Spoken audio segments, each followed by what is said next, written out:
To deny them a place on the short list of all-time great NBA teams. The Chicago Bulls nearing the end of an extraordinary basketball odyssey and believing to a man that tonight is the night.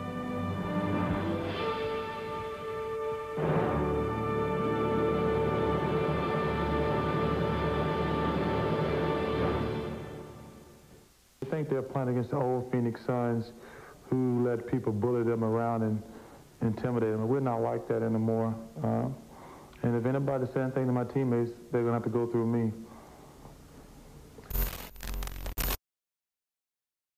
It's June 18th, 1993, Game 5 of the NBA Finals. The Phoenix Suns are playing the Bulls in Chicago.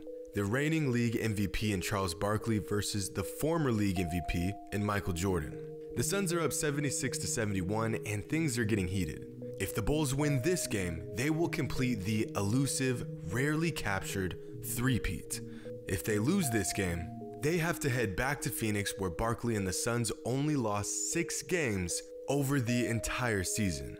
Now, as if the championship wasn't enough motivation for Jordan and the Bulls, Michael was not too happy about losing the MVP award to Barkley. I mean, MJ only led the league in about 300 different categories, so you could say he took it personal. So as you could guess, the trash talking in this series was at an all-time high. But in a finals series featuring 2 of the best players in the entire NBA, the battle wasn't taking place between Barkley and Jordan. 45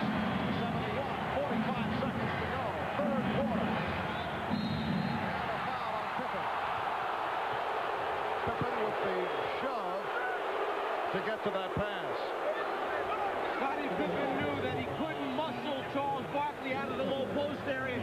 His only chance was to try and gamble and get around. Barkley 4 or 5 from the line. 23 for Barkley. To give Kevin Johnson a breather. Charles continue right here to tell Scottie Pippen, you can't guard me. Every time we come down, I'm going to take you one-on-one. And they're drawing back and forth at each other.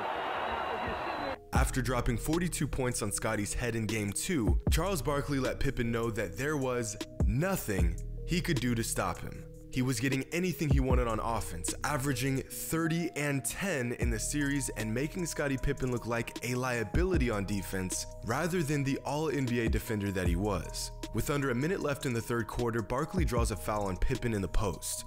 Pippen can't believe it. Charles is loving it, and he lets everyone in the building know just exactly how he feels about Pippen by uttering the most disrespectful line in all of basketball.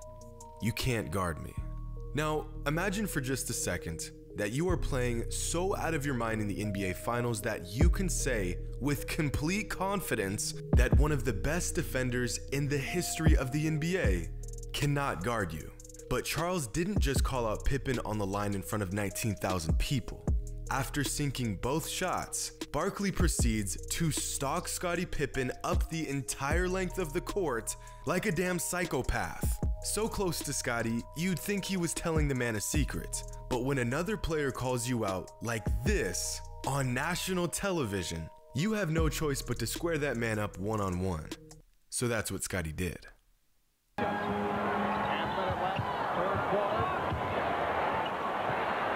Pippen. Oh, tip home. Terrific follow by Pippen. Now, Scottie is telling Charles, you can't guard me. I just took you. So let's see what happens here. Then Scottie came right back and scored on Charles and said, I'm not going anywhere either. Now, finally, Charles Barkley and the Phoenix Suns have realized that, hey, we can be friends off the court some other time, but we can't be friends on the court and try to win a championship. Pippen goes right back at Barkley and gets a tough tip-in at the rim. He then turns around and tells Charles a little secret of his own. You can't guard me. This is as good as it gets. Vintage 90s basketball. Barkley is completely soaking up this moment, closing in on a win against the great Chicago Bulls in the finals. The Suns end up getting the win. Barkley continued to talk trash during free throws, during plays, and even from the bench. But by now, Charles had yet to figure out what the rest of the league already knew. You do not, under any circumstances, talk trash to this team. Just look, it's listed right here in the rulebook. But of course, Charles had to learn this the hard way. Leading up to the finals, in the 32 times Charles Barkley matched up against Scottie Pippen, Barkley outscored him 27 times. Scottie rarely got the best of Barkley, but after challenging the man in the most disrespectful way on the biggest stage, Scottie conjured up his inner Michael Jordan and took his game to another level. I'm telling you, it's destiny. I don't care what anybody says. We believe that it's our destiny to win the world championship this year. That's all I needed. That's all I needed for him to do that, and it became personal with me.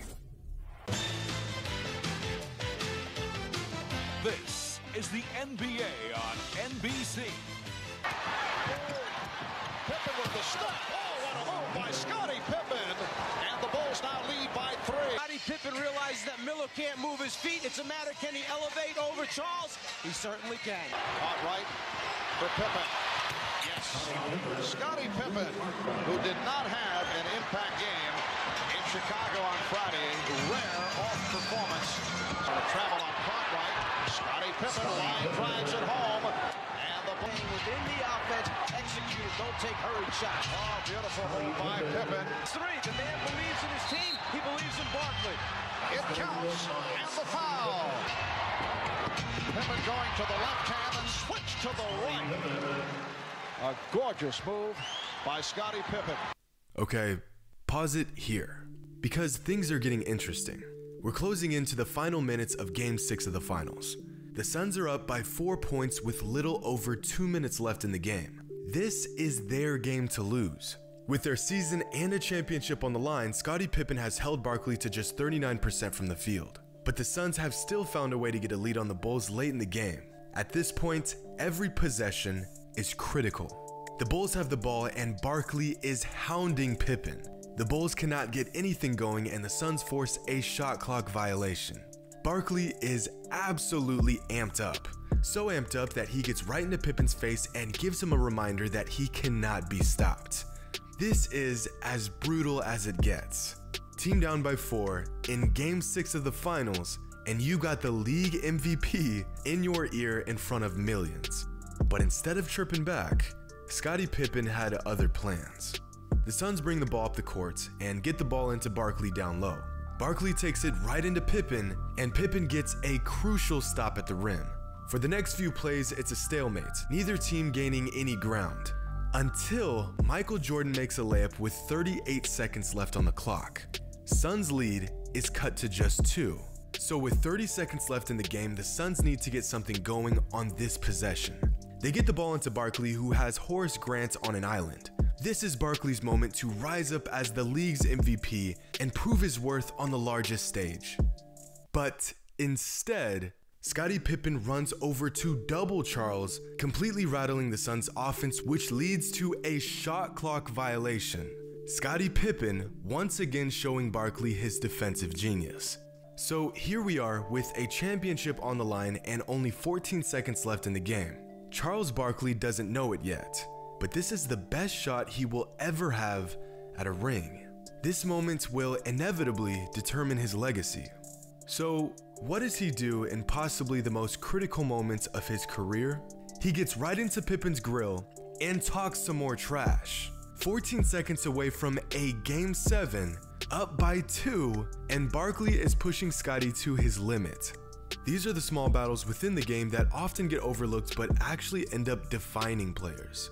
And in this defining moment, who better to initiate the offense than Scottie Pippen?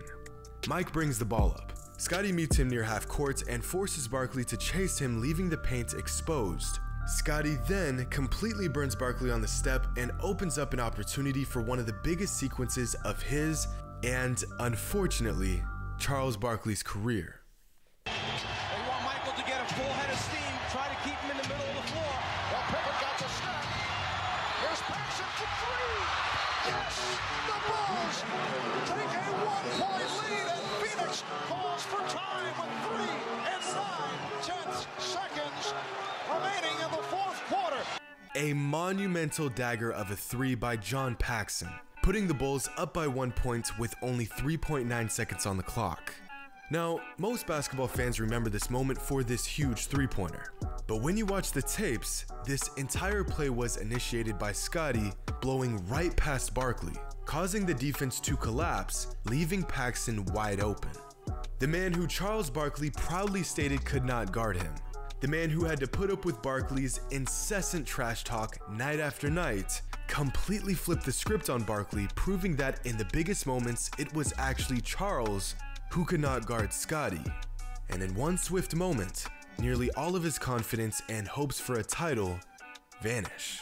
Now, if I had to guess, I would say it's probably this moment right here that Barkley reconsiders all of those choice words he had for Pippen.